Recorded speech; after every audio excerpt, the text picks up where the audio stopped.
O expediente final que já tinha sido anunciado, por isso estava aqui de castigo na tribuna, mas quem tinha que estar de castigo aqui não sou eu, é o governador em exercício Dornelles, é o secretário de Ciência e Tecnologia Tutuca, é o secretário de Educação e quase todos os demais secretários atuais do governo do Estado. Eles é que deveriam estar de castigo aqui para ouvir todas essas questões e ouvir, acima de tudo, os servidores do Estado do Rio de Janeiro que estão sendo penalizados por uma crise que não é deles, uma crise da qual os autores são muito claros e que a gente precisa estar colocando o dedo na ferida. É um absurdo que o Estado e que o governo diga que foi um erro técnico justamente acontecendo na Secretaria de Ciência e Tecnologia. Chega a ser uma ironia que na Secretaria de Ciência e Tecnologia aconteça um tipo de erro técnico alegado pelo Estado e que a gente, na nossa bondade, acredita que nem seja uma maldade. Vamos fingir que não é uma maldade. Vamos fingir que realmente foi um erro técnico, o que demonstra que o governo, de fato, é incompetente. É importante também dizer, senhor presidente, da questão dos bolsistas, tanto da FAPERJ como os bolsistas do CEDERJ, que não estão recebendo as suas bolsas. Há projeto de lei tramitando nessa casa para que os bolsistas sejam considerados também dentro do calendário do funcionalismo público. A gente precisa tratar dessa matéria e aproveitar essa crise justamente para ter um mínimo de avanço nessas questões, e é uma defesa que a gente faz e espero que o projeto possa ser votado o mais rápido possível nessa casa para ser justos com aqueles que têm a real possibilidade de salvar o Estado do Rio da crise. O Estado do Rio só será salvo da crise com ciência, tecnologia e investimento em quem faz ciência e tecnologia, que são os servidores da CCERJ, do CEDERJ, da FAPERJ e os demais que trabalham muito pelo Estado do Rio de Janeiro. Parabéns pela mobilização. Como diz o PSOL, só a luta muda a vida. E por dizer que só a luta muda a vida, eu particularmente acho que eu sou daqueles que tento não judicializar a política. Quando se judicializa a política, é sinal de que a política não está se resolvendo. Mas, em alguns casos específicos, a judicialização é fundamental para que as coisas possam acontecer. E foi através da justiça que, finalmente, Eduardo Cunha foi afastado. Aliás, diga-se de passagem, o Fora Cunha não é algo novo. O Fora Cunha existe desde 1992, quando esse sujeito ocupava a Telerge. Lembrando esse sujeito que foi tesoureiro da campanha de Fernando Collor de Mello, esse sujeito que trabalhou lado a lado com PC Farias. O Brasil continua reproduzindo os seus erros desde 1990, 89, 90, quando essa corja assume o poder e está se enriquecendo. Claramente, Eduardo Cunha está para a política, não para fazer mudanças sociais, mas para poder ter um enriquecimento e que, notadamente, ele tem. Deputado Marcelo Freixo. Deputado Wanderson Nogueira, meu companheiro de bancada, quero dizer que a República Brasileira e o Congresso, através de uma medida liminar, ficou livre de um bandido e de um chantagista. É disso que se trata o deputado Eduardo Cunha. É um bandido, é um chantagista. Jamais deveria ter sido eleito, a gente sabe como ele é eleito, como é a forma, mas jamais deveria presidir o Congresso Nacional. É o fundo do poço, é um escárnio. Precisou do Poder Judiciário para que esse sujeito fosse afastado. E eu espero que ele responda por tudo que ele está sendo acusado. Eu espero que ele seja réu até o final e que responda criminalmente por tudo. E espero que faça delação premiada. Torço para que Eduardo Cunha faça delação premiada, para ver quantos tribunais, para ver quantas casas de poder vão estremecer. Porque seria muito importante para a República Brasileira que esse sujeito fizesse a delação premiada. Torço para que isso aconteça. Agora, é verdade que ele foi tratado como um malvado favorito. Foi útil e foi utilizado. É descartado agora como um anel para não perderem os dedos. Porque até o momento onde ele foi fundamental, através da política que sempre representou, para servir a cassação e ao interesse do golpe, ele foi usado. Foi sugado até o bagaço. Agora, que estamos às vésperas da consolidação do golpe, o malvado favorito é só malvado, não é mais favorito. E aí pode ir para o ralo da política ou da história. que bom, antes tarde do que nunca. É bom que ele saia, mas é importante que se diga que muita gente da República se utilizou do seu caráter, se utilizou dos seus métodos para emplacar um golpe na República. É disso que se trata. E não vai aqui qualquer elogio ao governo da Dilma.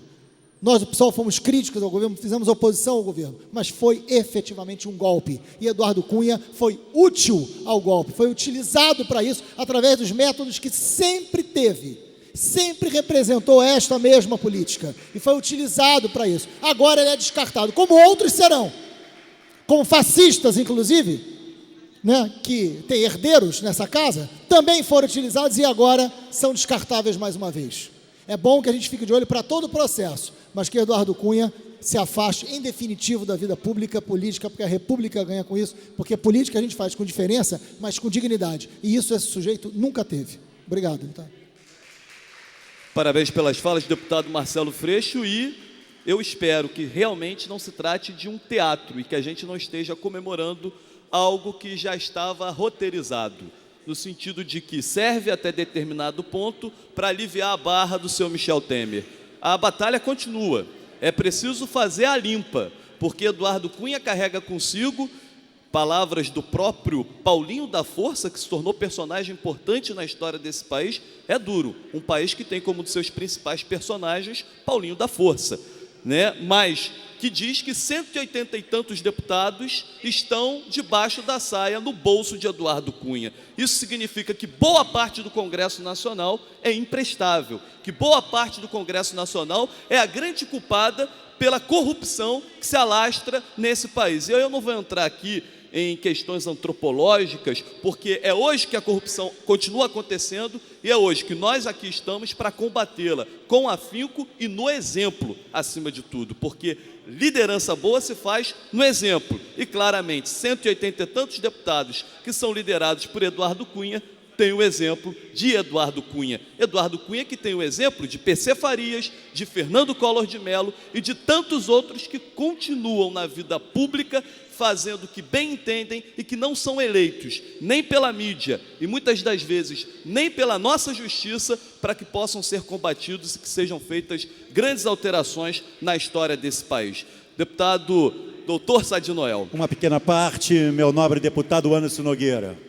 Chegou agora aos nossos ouvidos que o plenário do Supremo manteve a decisão do Teori Zavascki, afastando definitivamente o excelentíssimo deputado federal Eduardo Cunha.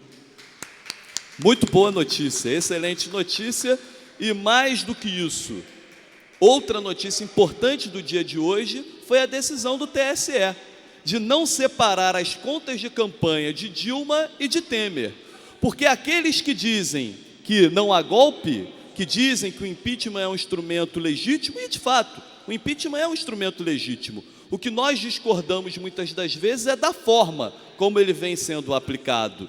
Agora, separar, aí dizem os que são contra o golpe. Não, Michel Temer é legitimamente o presidente da República, porque quando as pessoas votam na carinha da Dilma e votaram na carinha do Temer, que fica lá escondidinho, que muitas das vezes não prestamos atenção no vice.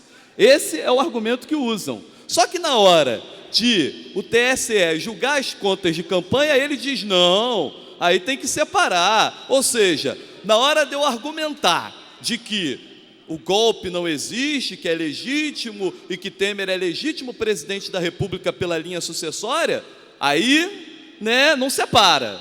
Mas na hora de prestação de contas de campanha que claramente tem financiamento equivocado, que claramente tem corrupção, que claramente é a mãe da Lava Jato e o caramba 4, né, aí você tem que separar. Isso tem que ser alterado e por isso é uma vitória, mesmo que eu considere que não deva ter grandes chances de ocorrer, porque Gilmar Mendes assume o TSE e todo mundo sabe muito bem que Gilmar Mendes é mais um dessa corja que arrasta o país para a crise e que faz com que esse país, infelizmente, não avance e que o povo brasileiro continue apenas como um mero detalhe. Para encerrar, senhor presidente, só passou a parte ao deputado Flávio Serafini. Deputado Anderson Nogueira, Vossa Excelência cita Gilmar Mendes, que foi aquele ministro do Supremo que tentou impedir que se acabasse no Brasil com financiamento empresarial de campanha, comprovadamente um instrumento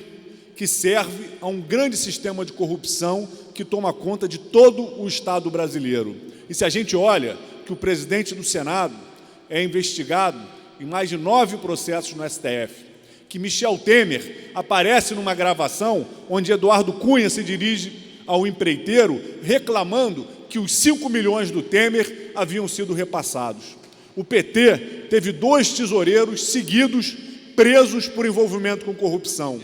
Os últimos 3 presidentes do PSDB, o senhor Eduardo Azeredo de Minas Gerais, envolvido no mensalão, o senhor Sérgio Guerra, já falecido, acusado de, através de CPIs, negociar propinas com empreiteiras com interesses na Petrobras. E agora o senhor Aécio Neves respondendo a acusações semelhantes. Não é possível que se continue dizendo que basta retirar da vida política brasileira um partido para se acabar com a corrupção. Esse é um discurso autoritário de quem não quer, de fato, enfrentar a corrupção na sua profundidade.